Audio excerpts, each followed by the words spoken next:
boom, it says you're live. So I'm live. How's everyone doing?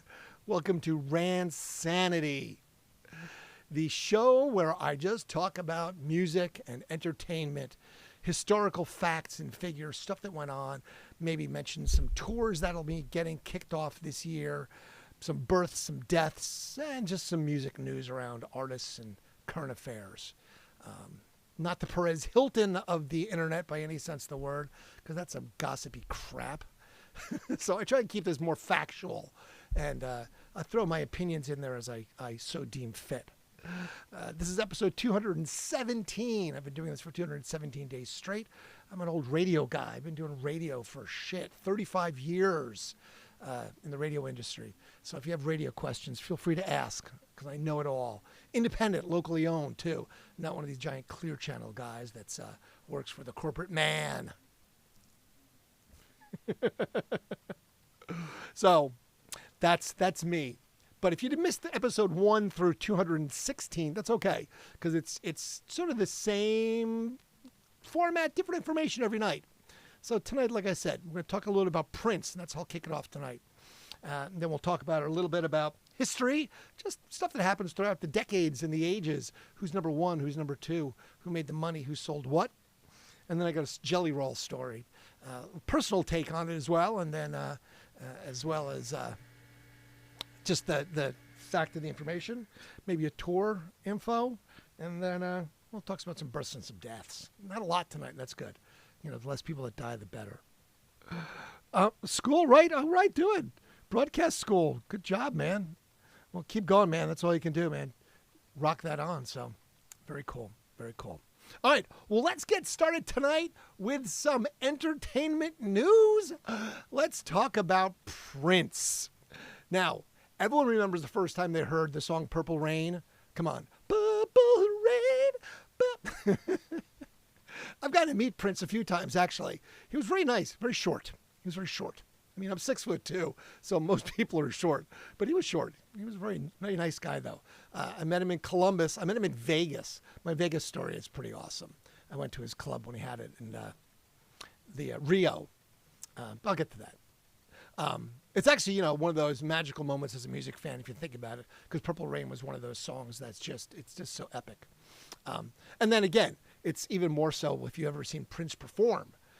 You know, he was a showman. He always was, and it was wonderful. I really enjoyed seeing Prince. I saw him a bunch of times. You know, the only person that might even compare to Prince is probably Beyonce, who I've never gotten a chance to see, but I would go. I'd go see Beyonce play. You know, I'm not a huge fan of her music, but I would definitely go see it. You know, anyway, it's hard to get into Prince sometimes if no one introduces you. You know, you have to sort of hear the greatest artist of all times.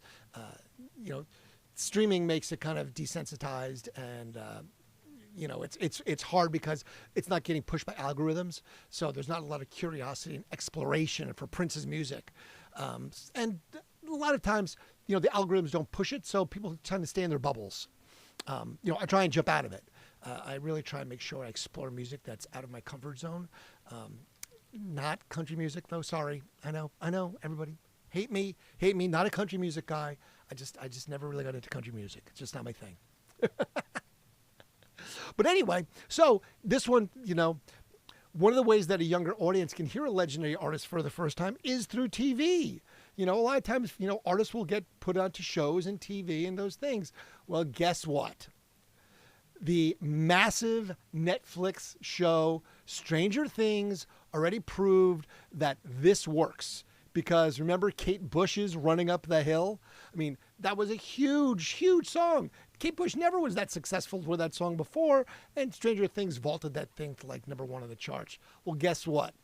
They did it again with Prince. That's exactly right. Because on New Year's Eve, if you went and saw it, and if you didn't, well, it's not really a spoiler alert, so I'm not really doing it. But on New Year's Eve, Stranger Things aired the grand finale on Netflix and in some select theaters.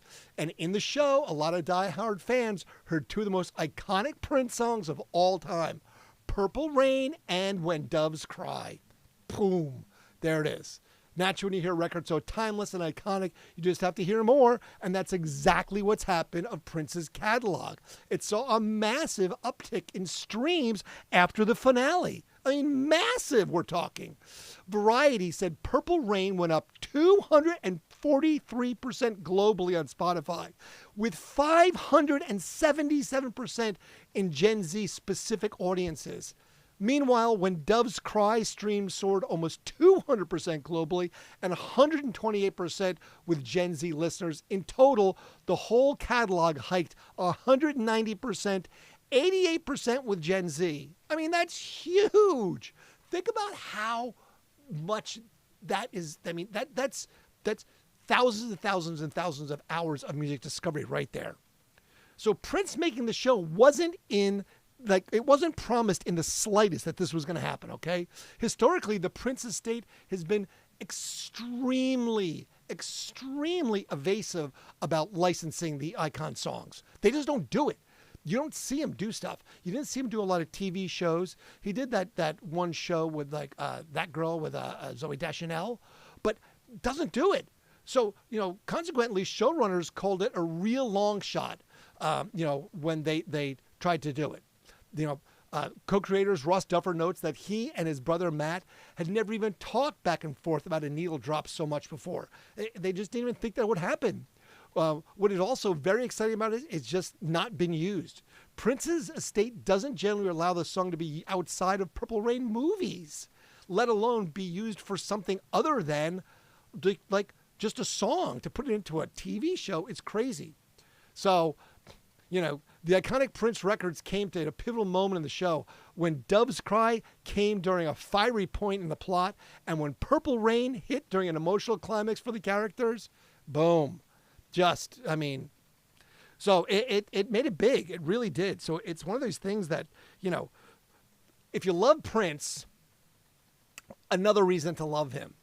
And if you don't know Prince, well, hopefully you discovered him if that's the first time you got to see it, because that is such a iconic moment to see Prince have his music in Stranger Things, and then for it to literally go up. I mean, that is an insane amount. 243% globally on Spotify. Okay, that's a lot. So I'm sure that'll translate into him getting back onto the charts for Billboard and something else. So I'll look to see if that happens when I'm scanning some of the stuff for the next couple of days. But that's great stuff. You really got to appreciate and love that Prince got that sort of shot in the arm back again. And again, Stranger Things does not disappoint. Man, talking about, TV pulling it all out.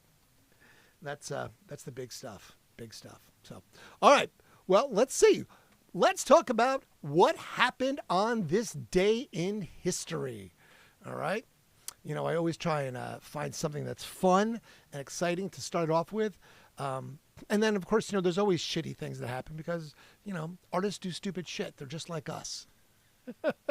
There is no, musicians don't do stupid shit. Yeah, they're the ones who do the stupidest shit, it appears. Well, because it's also usually the most public. That's the problem. It's not like they can hide behind the mask anymore. Nowadays, with everyone having cameras, it's all there. So, anyway.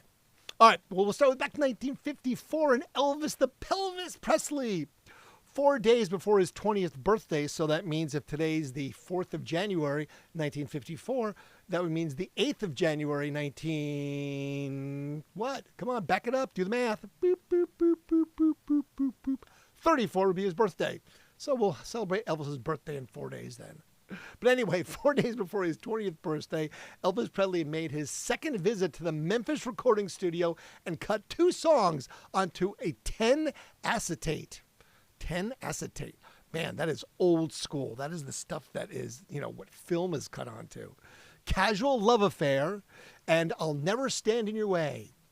Studio boss Sam Phillips asked Presley to leave his phone number. So that was right before he got signed. You think about that, Now, in 1962, with the Beatles, Liverpool's Mersey Beat, like Jersey, Mersey, I think it's pronounced Mersey because it's spelled like New Jersey, Mersey. So I'm going to say it's Jersey, Mersey. I'm going to slang it up as I'm a New Jersey, New York guy. So Liverpool's Mersey Beat published its first popularity poll. Now, we talked about this the other day, that there was a guy that was from that pretty much was like, the Beatles suck. I'm going to go ahead and sign this other band first, Jerry and the Pacemakers. Well, guess what? In its first popularity poll ever published, the Beatles came in first. And who came in second? Jerry and the Pacemakers. Again, the guy that signed Jerry and the Pacemakers and didn't sign the Beatles. It's one of those things that will be a life regret. Life regret. 1967, the Jimi Hendrix Experience played the first of what would be over 240 gigs in the year 1967 when they appeared at the Bromley Club, Bromley. Many of the concerts were 2 shows per night, though. So that's the thing. But still, 240 gigs in a year, that would be almost, one every other night. So that's not bad. That's not bad at all if you think about it. But if you do 2 shows a night, that does change the dynamic slightly. All right? It changes the dynamic slightly. But still, 240 gigs is a lot of gigs. But Jimmy was trying to get it all in since, he didn't make it forever. 1967, my favorite poet laureate, The Doors released their self-titled debut album, The Doors. The album featured their breakthrough single, Light My Fire, and the lengthy song, The End, with its Oedipal spoken word section. The whole Oedipus complex.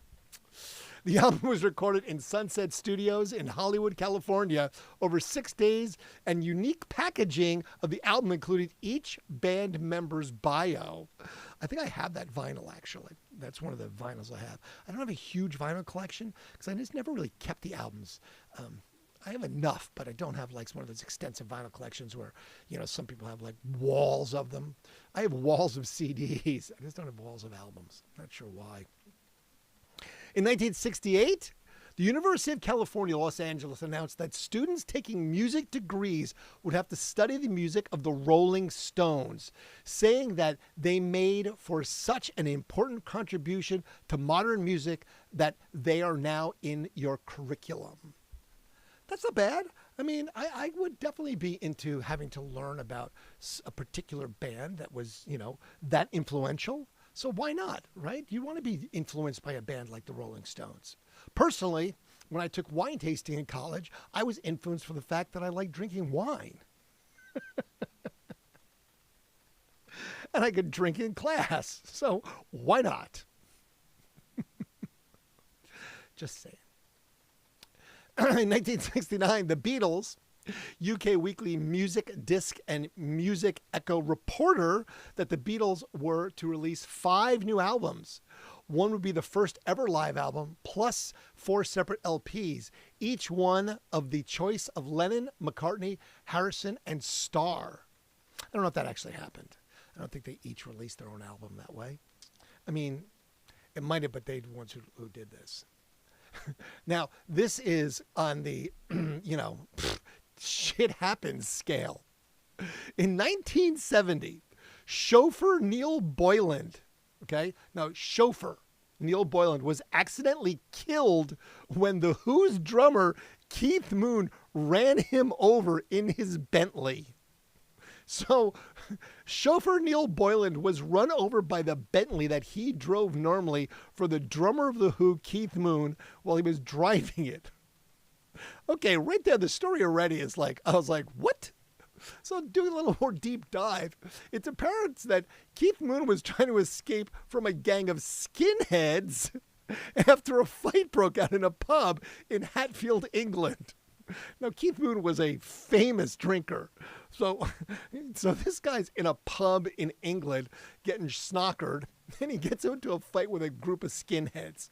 Okay, so now Boylan gets out of the car to try and protect the Bentley, but apparently he left the car in gear. So he was so sort of shocked. He was going to pull away, but he left the car in gear and he jumped out to go save the car. He fell under the car and it started moving with Keith at the wheel. As he tried to escape the fight, the drummer had never passed his driving test. So, I mean, you hear about celebrities that kill people, and I've read enough that there's enough celebrities that you can look that have killed people accidentally, mostly. There was a couple that didn't, like Phil Spector. That wasn't accidental. He shot that actress and he went to jail and died in jail because of it. But anyway, Keith Moon ran over his chauffeur with his Bentley. Okay. Yeah, that's one of those, like, you kind of just shake your head and you're like, wow, that's, yikes. In 1970, the Beatles, without John Lennon, re-recorded vocals with a new guitar solo on the Paul McCartney song Let It Be at Studio 2 in EMI London Studios. The session will be the final studio appearance for the Beatles as a group ever. This was it, because remember, they broke up. The final date that all four of the Beatles were in the studio together was August 20th of 1969. All right. That's just me not paying attention to the camera. I'm still working on getting that figured out of how to make that camera not turn off. So if you have suggestions how to make my Nikon D5300 not turn off after 20 minutes, please feel free to tell me, because it's really, really fucking annoying. I have the other one that doesn't do it. See, this one stays on all the time. Ta-da! There it is. It works just fine. And this one works just fine. But for some reason, this one wants to turn off every 20 minutes. And I don't know why. But that's just me. Call me crazy. Thanks, JD Takes. Aw, JD's Takes. I appreciate the rose, brother. Much love. Much love. That's very kind of you. So kind. I appreciate that very much. Sports broadcasting school. That's very cool. Very cool. Bruce Springsteen played the first of 3-night run at Joe's Palace in Cambridge, Massachusetts.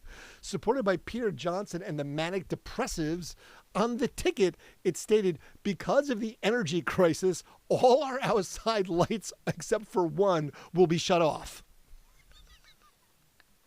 I think that's just fucking hilarious. I'm sorry. That you actually printed that on a concert ticket? Sorry, it's going to be really dark outside. It's going to look like we're closed, but it's because of the energy crisis. We're only leaving one light on. Okay, maybe put some tea torches out front or something. I don't know. Just 1975, Elton John started a 2-week run at #1 on the U.S. singles chart with his version of the Beatles song Lucy in the Sky with Diamonds. It was his third U.S. #1, and it featured John Lennon on guitar. So we had a little bit of Beatle action going on with that one. This one I had to look up, and I was like, yep, sounds about right. The punkest punk band that ever lived, the Sex Pistols, shocked passengers and airline staff at Heathrow Airport when they spat and vomited boarding a plane to Amsterdam in 1977. I mean, all right, you want to get on a plane and all, but holy crap.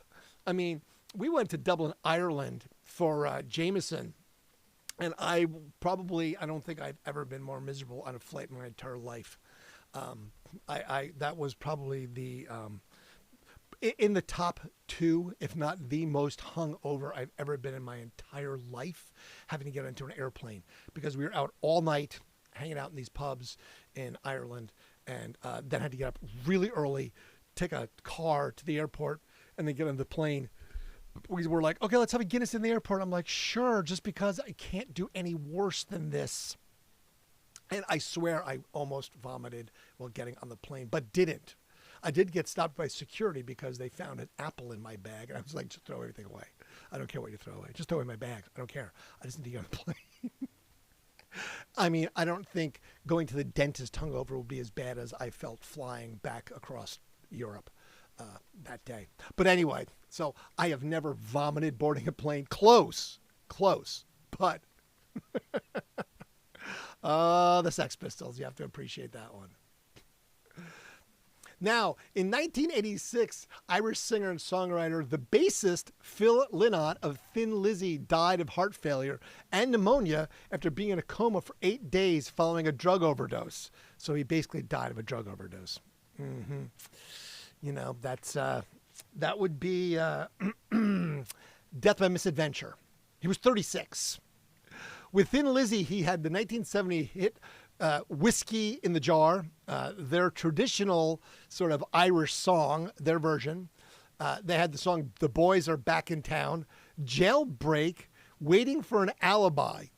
Their 1979 album, Live and Dangerous, spent 62 weeks on the UK chart.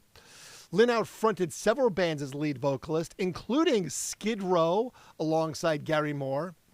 And then a life-size bronze statue of Phil Knott was unveiled at Harry Street in Dublin, Ireland in 2005. I have a picture of me with that poster, that statue in Dublin, Ireland when I was there.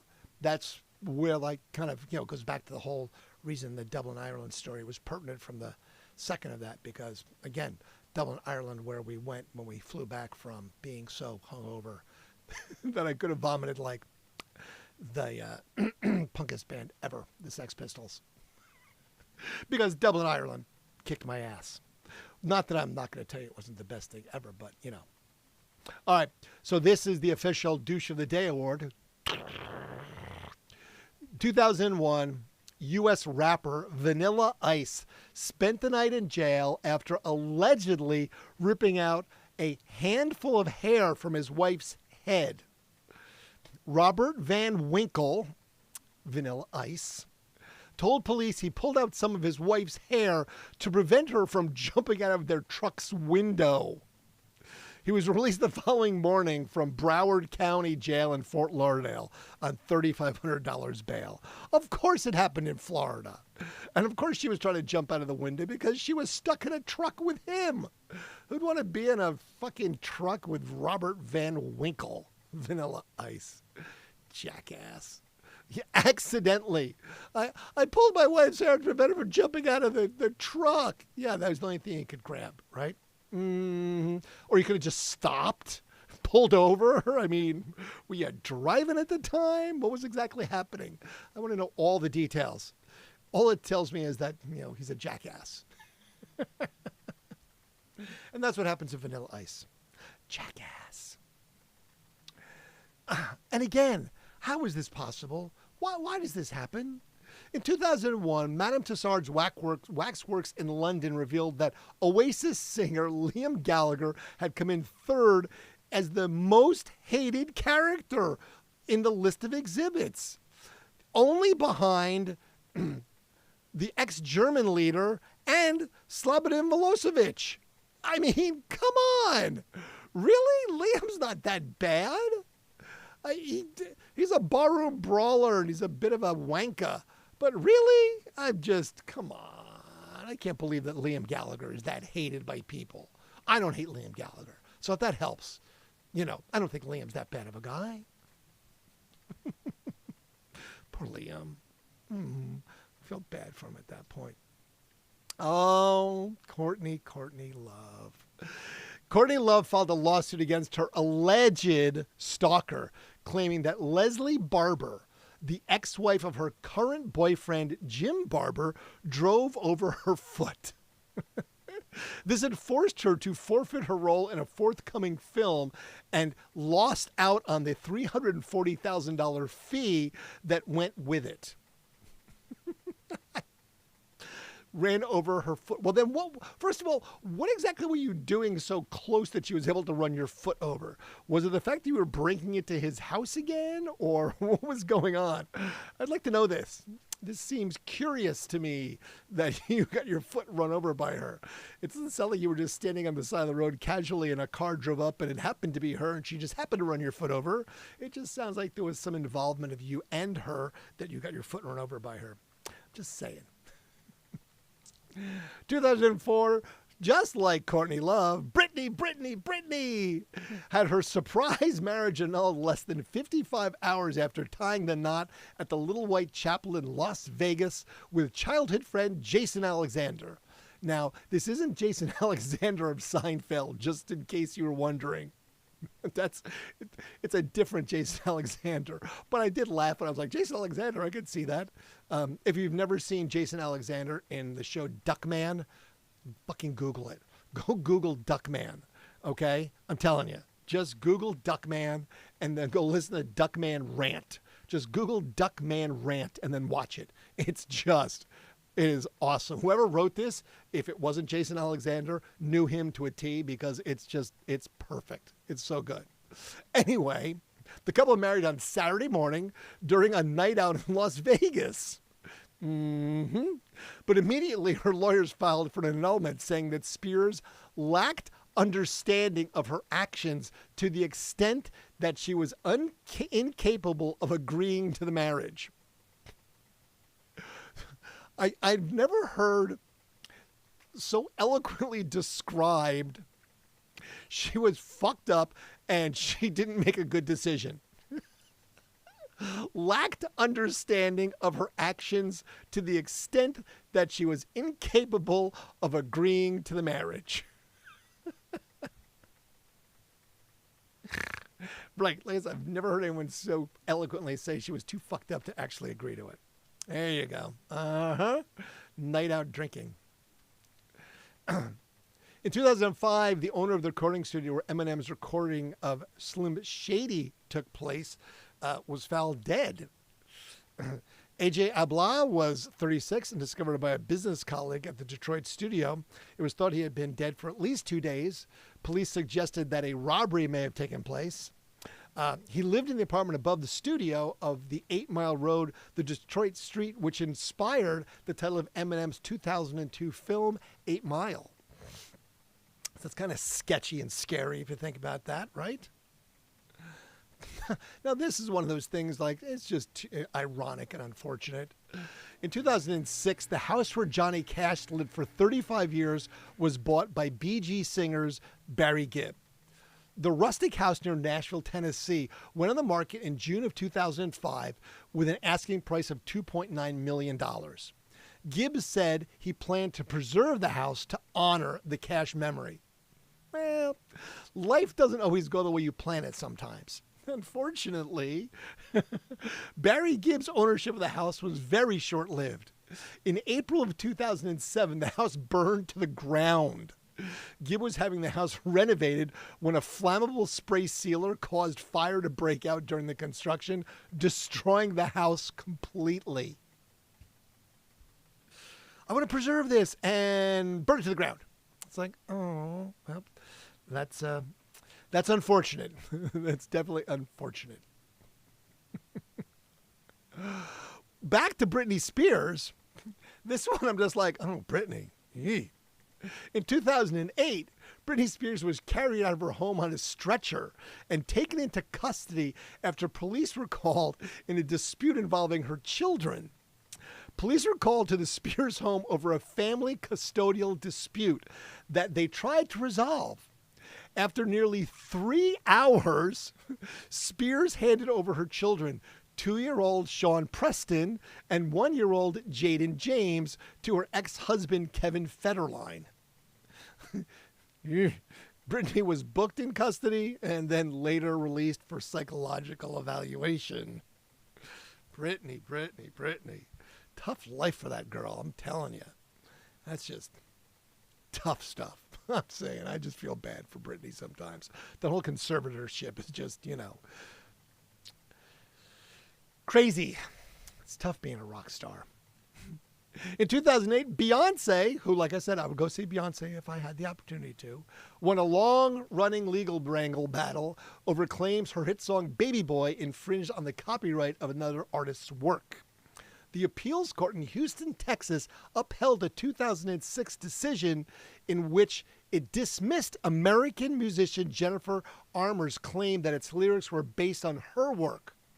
Ms. Armour claimed she had posted "I Got a Little Bit of Love for You" to Beyonce's manager and the record company in early 2003.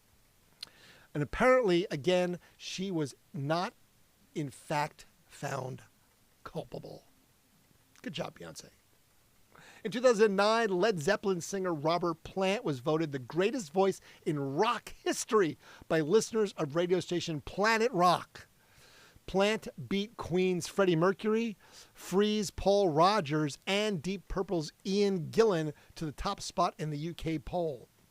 Yeah, Yeah, I mean, I could see that. I would vote Robert Plant of those guys. Freddie Mercury, be close, but I could see that. I would go with that one. In 2011, Jerry Rafferty, the Scottish singer Jerry Rafferty, died at the age of 63 after a long illness. Rafferty had been a member of the Steelers Wheel, who had the 1973 number 3 song Stuck in the Middle with You. Clowns to the left of me, jokers to the right. Here I am, stuck in the middle with you. He also had the song Baker Street, which was the number 2 single. And one of my favorite songs, actually, of him is Right Down the Line. There was a Finding a Friend for the End of the World with Steve Carell, and that song was in there. And it was just one of those like, oh, man.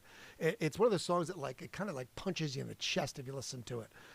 I heard it when I was in Lowe's the other day, of all things. I'm like, what the fuck? I'm in Lowe's and I hear Jerry Rafferty Right Down the Line. I'm like, okay, interesting.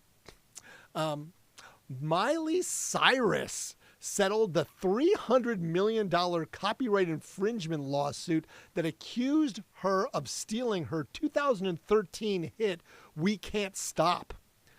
The lawsuit, filed in 2018, was made by Jamaican songwriter Michael May, who alleged that We Can't Stop replicated his 1980 track, We Run Things. Settled, meaning that she was busted, that she in fact did infringe on Mr. May's song, We Can't Stop. Because Miley Cyrus was not going to pay anything if she wasn't guilty. So, Miley, what's up with that? I wonder how much Mr. May got for that infringement. Probably more than his original song. I'm just saying. In 2024, the biggest selling vinyl album of 2023 by a British act was the Rolling Stones' Hackney Diamonds.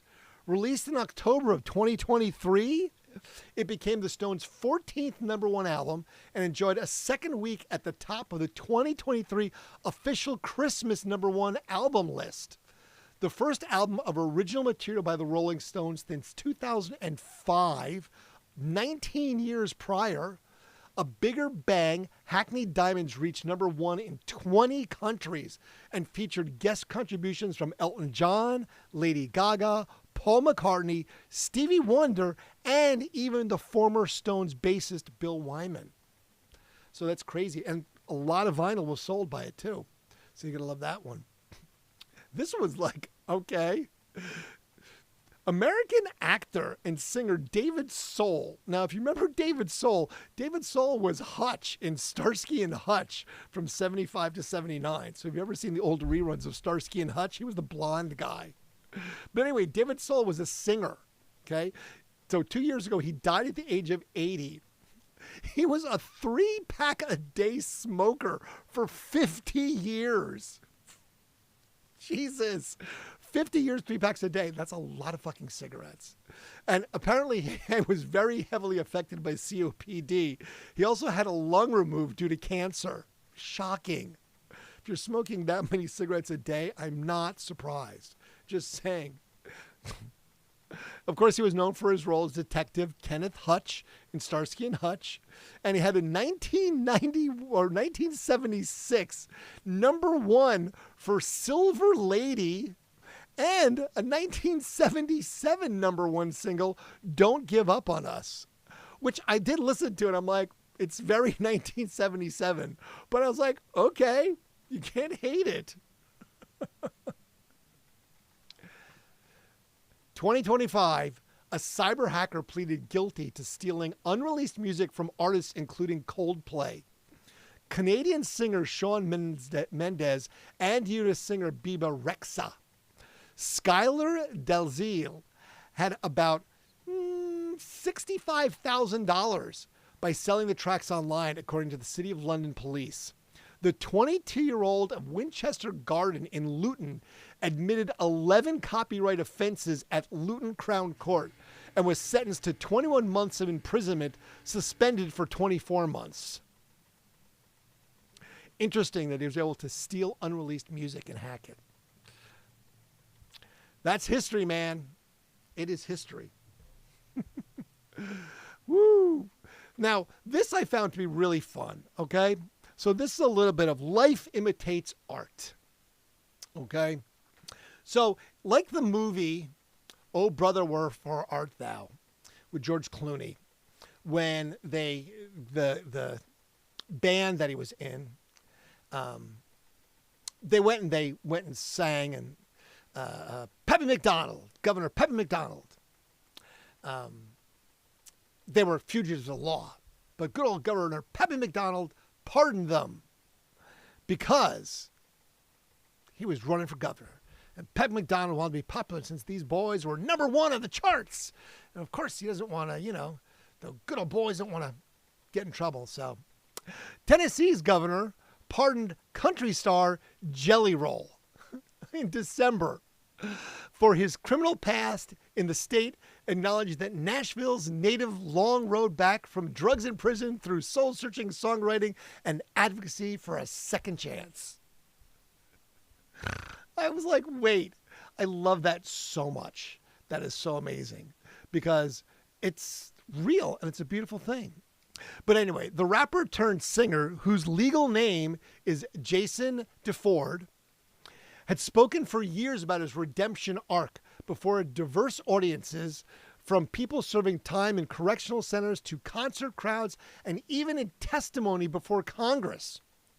Republican Governor Bill Lee issued a pardon after friends and civic leaders of the Grammy-nominated musician joined in an outpouring of support. Jelly Roll's convictions included robbery, drug felonies, and he said that a pardon would make it much easier for him to travel internationally for concert tours and to perform Christian missionary work without filing the burdensome paperwork. He was one of 33 people that received pardons from Lee, who for years has issued clemency decisions around the Christmas season. Lee said Jelly Roll's application underwent the same month-long review process as all other applicants. The state's parole board gave a non-binding, unanimous recommendation for Jelly Roll's pardon in April. His story is remarkable, and it's a redemptive, powerful story, they said, which is what you look at and what you hope for, Lee told reporters. Lee said he never met Jelly Roll until that day when the musician visited the governor's mansion over the pardon news. The two hugged in front of a lit Christmas tree and a fireplace decorated with holiday garlands. Until recent high-profile federal pardons, which let people off the hook for prison, a Tennessee pardon serves as a statement of forgiveness for someone who has already completed a prison sentence. Pardons offer a path to restoring certain civil rights, such as the right to vote, although there are some legal limitations and the governor cannot specify the terms. Jelly Roll broke into country music with the 2023 album Whitstable Chapel and crossover songs like Need a Favor. He won multiple CMT awards, a CMA award, and also picked up 7 career Grammy nominations. Much of his music deals with telling my story of my broken self, he told the Associated Press in an interview. By the time I got through it, I realized that my story was a story of many. So now he wanted to make sure that he was dealing with telling the story, was not going to tell it anymore. He's getting to pull it right from the crevices of the people whose stories have never been told.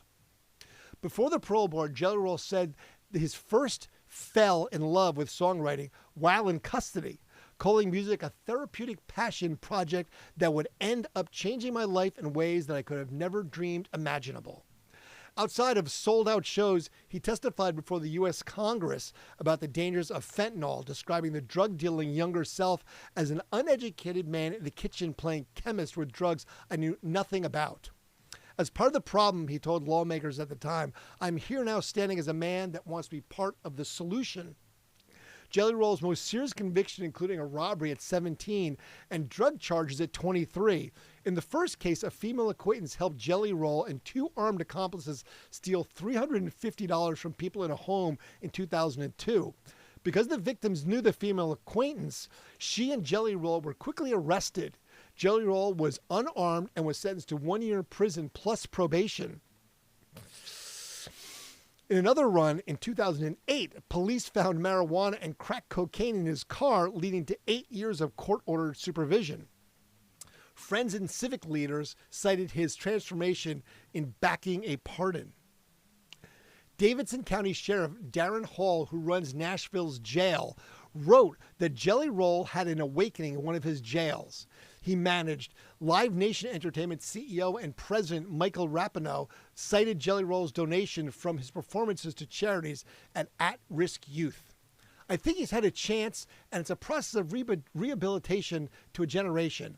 And that's not just words. Hale said in a phone interview Thursday, I'm talking about what I see we need in our country is people to accept responsibility, accept the fact that they made mistakes, and accept the fact that they may need help. The parole board began considering Jelly Roll's pardon application in October of 2024, which marks the state's 5-year timeline for eligibility after his sentence expired. Prominent Nashville attorney David Rabin represented Jelly Roll in the pardon case. Lee's office said no one was pardoned Thursday who had a homicide or sex-related conviction for any crime committed as an adult against a minor. Good old Jelly Roll. So yes, if you haven't seen the George Clooney movie, it kind of imitates that. Pepe O'Donnell. I want to make sure that Lee did a good job. Now, I did get to meet Jelly Roll. He actually came to the station, and it was a funny interaction. Very nice guy. He actually lived in Columbus, Ohio, very briefly. Yeah, he lived near the hilltop in part of Columbus. But we had this ridiculous game. You've seen him at bars. You've seen him at places where it looks like a hangman's noose. It's a metal ring that hangs on a string, and you have to hook it on a hook on the other side, on like a bar or a tree or whatever. You kind of swing it and hook it. And I had built one for bar games because we always had bar games. We went out to events, and I was doing it.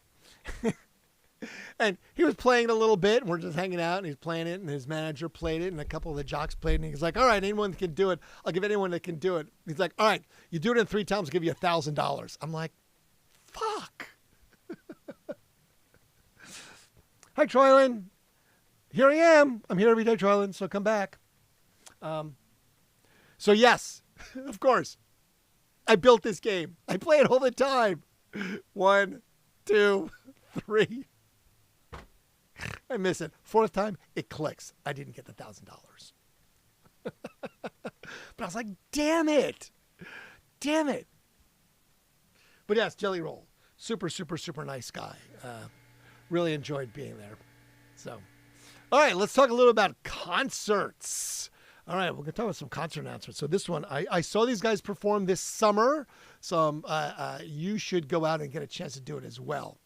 The band, UB40, featuring Ali Campbell, is embarking on the Big Love Tour in 2026 with performances in Florida, Texas, and New York in April, and additional shows to be announced. The tour, which is booked by Universal Attractions agency Jeff Epstein in North America, kicks off April 11th in Granada Reggae Festival in the Caribbean, followed by Florida shows in Apanoa Amphitheater in Florida, Cocoa Riverfront Park, and Pompano Beach Amphitheater. The routing includes stops at the Far Out Main Stage in Austin, Oceans Casino in Atlantic City, Foxwood Casino in Massachusetts, and Brooklyn's King's Theater. Ali Campbell is one of the co-founders and the original singer of the popular British reggae group UB40. Saw him this summer at the See Here Now Festival, which is best known for hits like Red Red Wine, Kingston Town, and I Can't Help Falling in Love with You. For the live shows, Campbell is backed by world-class players who have performed with him since 2008. So yes, UB40 will be doing a full tour this summer. So if you did not see them at the See Here Now Festival or some of the other festivals, go see it. It is a great show, especially if it's going to be outdoors. You can get a little sunshine, have a little fun. Highly recommend a UB40 show. Definitely brought smiles to my face. So looks like April 11th, they'll be playing in the West Indies. April 15th, Florida. 16th, Florida. 17th, Florida. April 25th, Austin, Texas. May 1st, Atlantic City. May 2nd, Connecticut. And May 3rd, Brooklyn. So Early shows coming up in just a few months, but a little UB40 action is never a bad thing. All right. Let's talk about some births and some deaths. Dun, dun, dun. Who was born and who died today? Well, not a lot of deaths, but we got a few births today. All right. Speaking of the South, today there's a birthday of Boss Hogg from Dukes of Hazzard, Sorrel Brooks. He's dead, but he would have been 96 today. So happy posthumous birthday to Sorrel Brooks. Dave Foley of Kids in the Hall, 62. Love Dave Foley. Kids in the Hall was such a funny show. The Red Green Show. Dave Foley was, I enjoyed a lot of the stuff he did. Hold on. I need to get a little drink of water here because I'm parched. Geez, what's going on here? There we go. Sorry.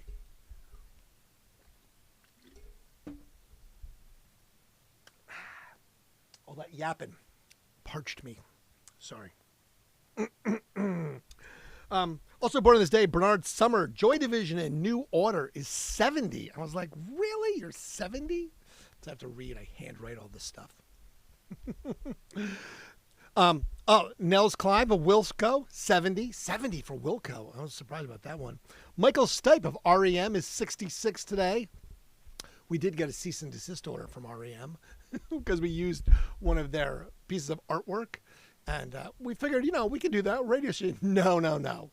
Copyright infringement. So we got a cease and desist. They're like, no, you may not use that. Till Lindemann of Rammstein. If you need some really beating German heavy metal, listen to Rammstein. 62 today. Beth Gibson of Portishead, 61. I forget how good Portishead is. They're such a good band. If you've never listened to Portishead, pop them in and just go Google them and listen to a couple of songs of Portishead. They'll definitely be on one of the playlists I'll make up here soon enough. Kate O'Riordan of the Pogues and Elvis Costello, born today, 61. And Ben Danville, Crash Test Dummies, 59 today.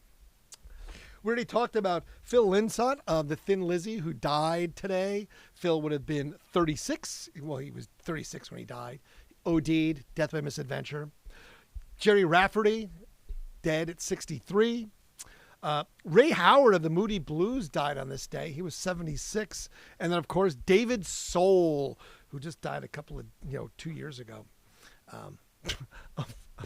Right, lung cancer after smoking 3 packs a day for 50 years. Jesus, God.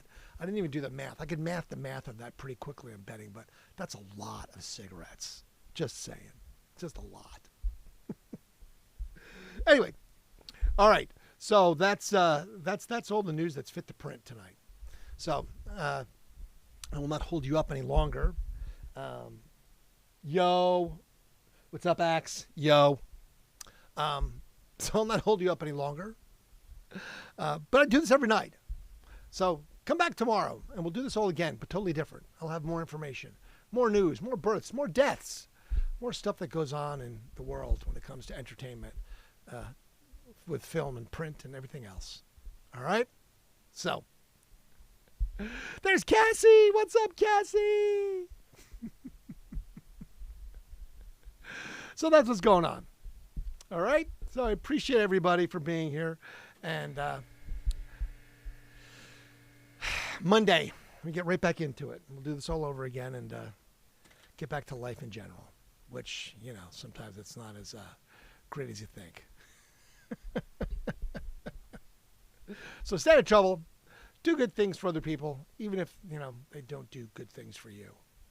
Just find random acts of kindness, because sometimes we need a little bit of that. All right? Perfect. So until I see you tomorrow, have yourself a fantastic rest of your Sunday night and have a better Monday morning, even though rainy days and Mondays always get me down as well. Appreciate you all. Have yourself a stupendous evening. And we will now do as always. I will lean into it and I will fade to black.